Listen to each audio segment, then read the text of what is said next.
When the Syrian government of Bashar al-Assad allegedly used gas on its own citizens again, they probably had to think a lot harder than they did under the Obama administration. Back then, they perpetrated gas attacks on their own people, and, despite the fact that Obama said that chemical weapons were the red line by which he would judge his engagement, when they crossed it he did nothing. So, was that one of the low points for Barack Obama during his presidency? One might think so, wouldn't one?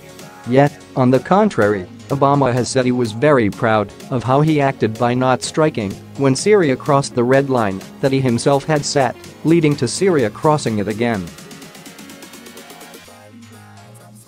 And again. And, while there's been no confirmed strikes by the Trump administration against Syrian targets thus far, as of this writing, State Department spokeswoman Heather Nauert insisted the United States wasn't behind a missile attack on a Syrian airbase, although she said they were closely monitoring disturbing reports of a gas attack. You can bet that Assad is thinking a lot more about the possibility of a strike now that Obama isn't president. The remarks in question came during an interview for an April 2016 piece for The Atlantic written by Jeffrey Goldberg.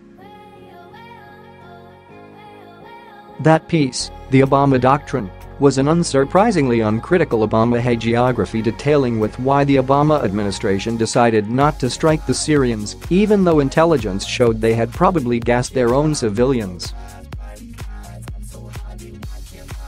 Needless to say, the piece hasn't aged well. While the Pentagon and the White House's national security apparatuses were still moving toward war, Goldberg wrote, the president had come to believe that he was walking into a trap, one laid both by allies and by adversaries, and by conventional expectations of what an American president is supposed to do. Yes, the president, its allies and the rest of the world may have expected the president to do what he said he was going to do if the Syrian regime used weapons of mass destruction, but Obama knew that was a trap. He's not playing 3D chess, he's playing 11D Monopoly. Take note, folks, this is how it's done. Among Obama's misgivings, even though the strikes would target the military unit that released the chemical weapons, there still could be innocent civilian casualties, particularly if the Syrians used human shields. The intelligence wasn't a slam dunk, according to Director of National Intelligence James Clapper, even though it was still robust, and Obama was worried that Assad would weather the attack and be able to claim he came out stronger while the United States had violated a view and mandate, among other reasons. One of the other reasons sounds like classic Obama thinking, as well. Obama also shared with White House Chief of Staff Dennis McDonough a long-standing resentment. He was tired of watching Washington unthinkingly drift toward war in Muslim countries, Goldberg wrote. 4 years earlier, the president believed the Pentagon had jammed him on a troop surge for Afghanistan. Now, on Syria, he was beginning to feel jammed again. So, Obama came up with another solution to the problem.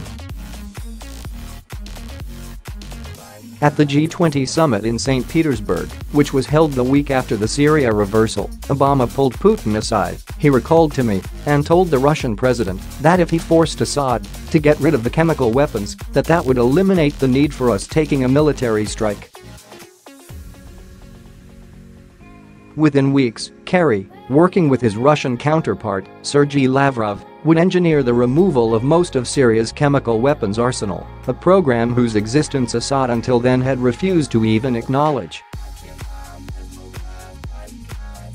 Unlike with Obama, Trump was willing to strike back when the Syrian strongman crossed the red line.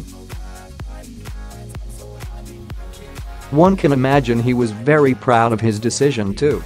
Only one of the presidents deserved to be. You can probably guess which one I'm thinking of.